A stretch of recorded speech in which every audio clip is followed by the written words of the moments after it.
Então vamos para a terceira etapa da aula sobre o direito do consumidor e agora a gente vai entrar nos princípios básicos do direito do consumidor.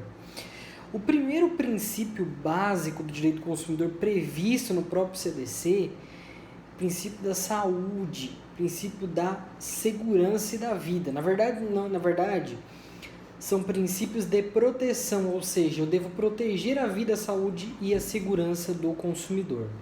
Ah, mas isso já está lá na Constituição Federal, isso aí, todo mundo merece a proteção da vida, todo mundo merece a proteção da segurança e assim por diante. Por que então prever isso de novo lá dentro do CDC? Quer dizer, eu não posso usar lá a proteção que já está prevista condicionalmente? Posso, mas ela precisa ser ainda mais complementada. O que a gente precisa entender aqui? Que é o seguinte: o Código de Defesa do Consumidor já foi considerado diversas vezes pela doutrina um código principiológico. O que isso quer dizer? Código principiológico. Quer dizer que muito mais do que normas específicas aplicáveis a alguns casos concretos, como são, via de regra, as regras, o CDC tem princípios, o CDC tem rumos que o Estado deve tomar para a defesa do consumidor. Não simplesmente dizer que o consumidor tem 7 dias para devolver o produto que ele compra pela internet. Não simplesmente dizer que ele tem 30 dias para discutir um defeito no produto com o fabricante. Não é só isso. É dizer que a saúde, a segurança e a vida do consumidor devem ser garantidas de qualquer forma, seja das formas previstas no código, seja de qualquer outro modo que o judiciário entenda que o consumidor foi prejudicado nessas áreas. Então, até é bom a título de introdução, por que eu chamo o Código de Defesa do Consumidor de um código principiológico? Por conta disso, porque a maior intenção do Código de Defesa do Consumidor não é prever aquelas situações específicas, aquelas demandas que vão a juízo diariamente. Não. O que o código quer prever é a generalidade das normas que vão ser aplicadas no caso concreto ao consumidor. Então, quando eu falo que o consumidor deve ter informação, eu não estou dizendo especificamente algo que tem que acontecer, especificamente um tipo de informação, estou dizendo que ele tem que ter informação. Então, apesar de eu ter algumas normas específicas, como é o caso, por exemplo, do imposto na nota fiscal, em que eu estou dando essa informação ao consumidor, apesar disso, isso é só uma das formas que eu tenho de dar informação para o consumidor. Então, essa situação ela nunca se esgota. Por quê? Porque sempre que eu encontrar novas formas de dar essa segurança ao consumidor, eu vou fazer mais ainda. Isso entra já dentro da Política Nacional de Relações de Consumo, que a gente viu lá na primeira aula e que esclarecia que mais do que defender o consumidor conforme a Constituição, no sentido de dar a ele uma norma favorável, como é o Código de Defesa do Consumidor, o Estado deve constantemente evoluir na defesa do consumidor, de modo que, se amanhã o meu consumidor for outro, se amanhã eu tiver outra ideia completamente diferente do que é um consumidor, eu posso sim, segundo o mesmo Código de Defesa do Consumidor, tratar dessa pessoa e defendê-la. Então, para ver, a defesa do consumidor é um processo constante, beleza? Então vamos lá. Primeiro, vida, saúde e segurança. Isso aqui foi reunido num princípio pelo professor Antônio Herman Benjamin, ele é ministro do STJ, tá? Professor Antônio ele diz o seguinte, que aqui nós temos um princípio que é o princípio da qualidade do produto. Resumindo assim, ele diz o seguinte, não precisa separar o que é a vida, o que é a saúde, o que é a segurança do consumidor, no sentido de verificar aquele produto. O que eu preciso verificar? Preciso ver se aquele produto tem um mínimo de qualidade para estar nas relações comerciais e, portanto, se ele tem um mínimo de qualidade para ser colocado à disposição do consumidor. É por isso que segundo ele, eu tenho sim um princípio da qualidade, ou eu já vi em alguns lugares da qualidade mínima dos produtos a serem postos à disposição no mercado de consumo. Segundo, é até interessante por uma outra parte da aula, que é a liberdade de escolha. Lembra que eu falei que aquela liberdade prevista constitucionalmente lá, ela é mitigada pelo Código de Defesa do Consumidor? Bom, ela é mitigada, mas não é destruída. Olha só, o consumidor tem a liberdade de escolher com quem ele quer contratar. Ah, mas isso é lógico. Como que o consumidor não ia ter liberdade de contratar com quem ele quiser? Isso aí está previsto até no Código Civil. Mas vejam bem, quando eu digo que o consumidor tem liberdade de contratar com quem ele quiser, eu estou dizendo também que o fornecedor não pode discriminar clientes. Eu não posso ter uma situação em que o lojista não vende algo para alguém que está se oferecendo a comprar, simplesmente pelo fato de que ele não gostou da cara do cidadão e assim por diante. Ele não pode se recusar a vender sem uma razão justa. Isso é liberdade de escolha do consumidor. O consumidor, dentre todas as opções que ele tem, ele pode escolher qualquer uma. E isso aqui eu estou falando também de questões pré-contratuais, na medida em que eu tenho que ter uma defesa dessa negociação de forma que o consumidor não saia no prejuízo, e também eu tenho uma regulação da publicidade. Por quê? A publicidade ela não pode ser discriminatória de clientela. Beleza. Terceiro, então, princípio da informação. O princípio da informação significa, como a gente já viu diversas vezes e vai ver mais um monte de vezes aqui, porque no direito do consumidor isso aqui é fundamental, é pilar. O consumidor precisa ter o máximo de informações possíveis para poder escolher corretamente o produto que ele quer comprar, para que ele possa entrar no mercado de consumo sabendo aquilo que ele está fazendo. Então a informação é pilar dentro do Código de Defesa do Consumidor. Quarto, transparência e boa-fé. Se eu tenho um fornecedor que não é transparente, não tem como eu dizer que essa relação comercial foi justa. Eu posso ter, por exemplo, vejam bem, eu posso ter uma situação de uma pessoa, um idoso, vamos colocar, só para facilitar o entendimento. Um idoso que quer comprar um computador. O idoso, quase que naturalmente, é evidente que tem idosos que entendem, né? Mas quase que com certeza, não sabe nada do que ele está fazendo. Ele está indo lá comprar um computador e ele provavelmente vai perguntar para o pessoal da própria loja que ele vai comprar se aquele computador é bom e assim por diante. O que ele precisa fazer, se serve e por aí vai.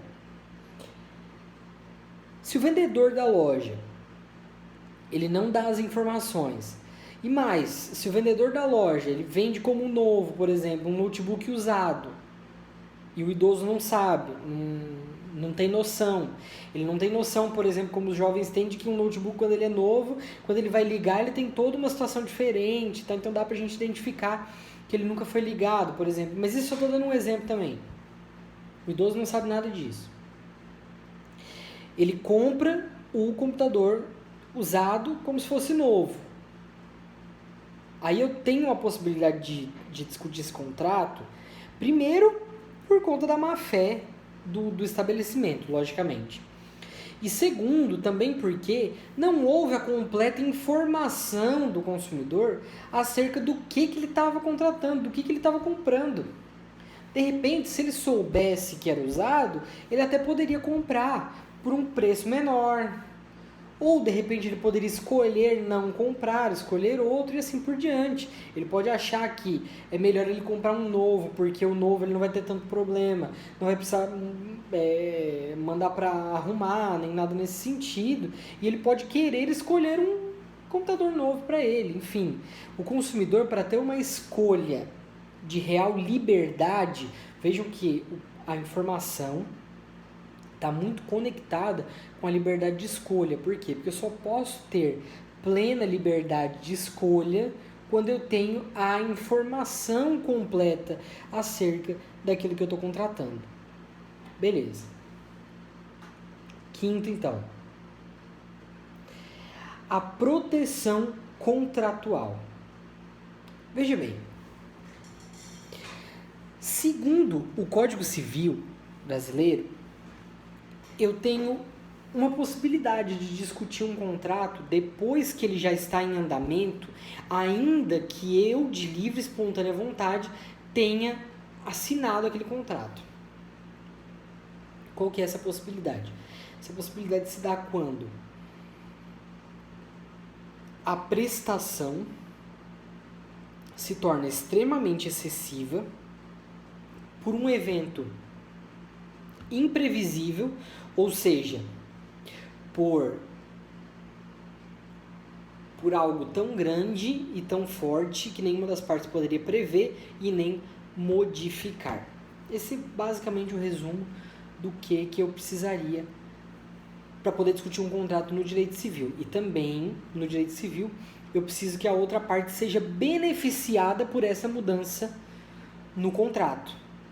Tá? Então, é o caso da pandemia, por exemplo. Nós temos uma situação completamente inesperada, que alterou milhares de contratos pelo país, e esses contratos eles estão efetivamente sendo rediscutidos em juízo, exatamente pelo fato de que ninguém podia imaginar que isso ia acontecer, e algumas pessoas estão levando vantagem, intencionalmente ou não, por conta disso, porque a situação muda e as prestações que eu digo, as obrigações de uma parte para com a outra, elas tendem a mudar, o balanço entre essas prestações tende a mudar. Só que no direito do consumidor é um pouco diferente. Aliás, é bem diferente. No direito do consumidor, eu não preciso que o evento seja imprevisível, eu não preciso de força maior, não preciso de nada disso. O que eu preciso? Eu preciso que a prestação mude, que a forma, que a dificuldade de cumprimento daquele contrato mude com o tempo, independente de algum evento ter acontecido aqui no meio, independente da outra parte ter culpa ou não nisso, ou estar sendo beneficiado ou não com isso. Se a prestação se tornou excessiva, o consumidor pode discutir o contrato.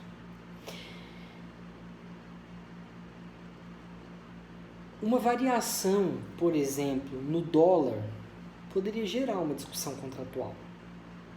É só a gente ver que alguns meses atrás, um ano atrás talvez, o dólar estava valendo R$3 e alguma coisinha, R$4 e alguma coisinha, enfim. Não lembro mais.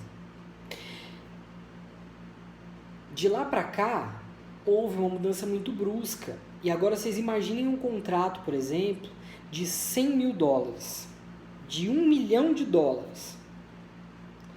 Quanto que essa prestação para um brasileiro mudou de um ano para o outro? Ah, mas não existem relações de consumo nesse valor. Existem. Existem relações de consumo em todos os valores. A única coisa que eu preciso saber, lembrando lá atrás, são aqueles requisitos para caracterização de consumidor e de fornecedor. O resto pode ser um contrato de 1 milhão, pode ser um contrato de 1 bilhão de reais, não importa. Se for caracterizada a existência de consumidor, a existência de fornecedor, tá tudo certo, aplica-se o Código de Defesa do Consumidor. E aí, essa mudança, por exemplo, é uma mudança que até é imprevisível, na verdade, a mudança do dólar nunca é previsível, né? Mas o vendedor não tinha nenhuma culpa nisso e ele pode acabar tendo que revisar o contrato para um patamar justo. Eu quero dizer, por exemplo, que vai ter que voltar lá para os 4 e pouco, que estava no ano passado? Não necessariamente. Mas eu posso equilibrar isso num patamar que não prejudique excessivamente nenhuma das partes. Então, muitas vezes vocês vão ver que no direito do consumidor, o Poder Judiciário ele serve para equilibrar a relação. A lei serve para equilibrar a relação entre consumidor e fornecedor. Nesse caso aí, o fornecedor ganharia milhões de reais a mais pelo simples fato de que a política se deu de uma forma ou outra, a política econômica, e o dólar subiu. Então, teria aí uma vantagem excessiva, digamos assim, se a gente for considerar a vulnerabilidade que existe do outro lado. Beleza. Por fim, existe o direito de prevenção e reparação de danos materiais e morais.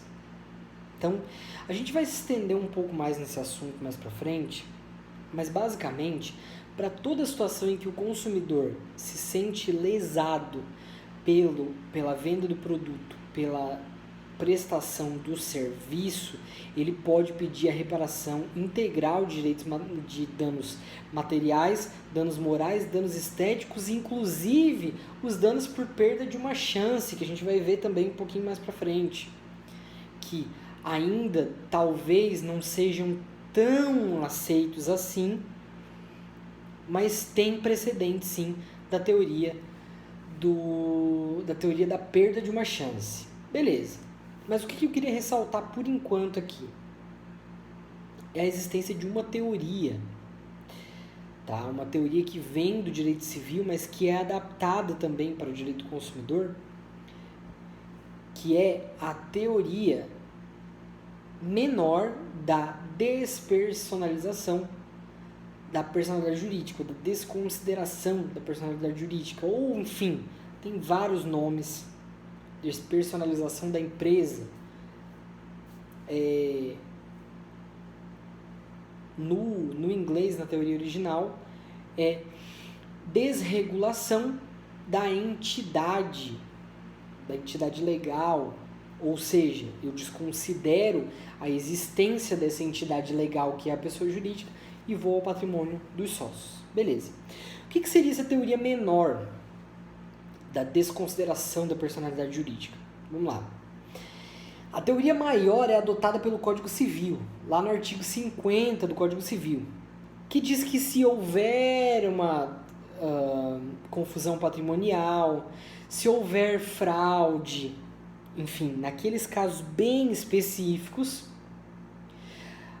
os sócios podem responder pelas dívidas da pessoa jurídica depois de esgotados os bens dela, logicamente, né? Eu não posso passar na frente e ir direto aos sócios. No direito do consumidor é diferente, assim como é no direito do trabalho, tá? O direito do trabalho utiliza a mesma lógica. Para o direito do consumidor, basta a inadimplência.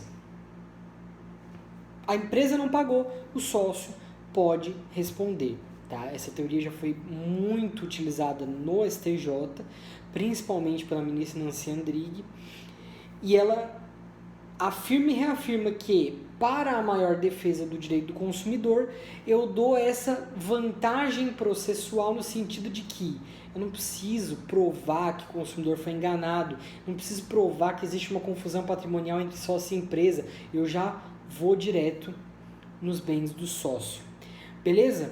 Paramos por aqui hoje, tanto essa questão da teoria menor, quanto a questão dos danos materiais e morais dentro do direito do consumidor, a gente vai ver com um pouquinho mais de extensão mais pra frente. Beleza? Qualquer dúvida, estou à disposição. Bom final de semana para todo mundo.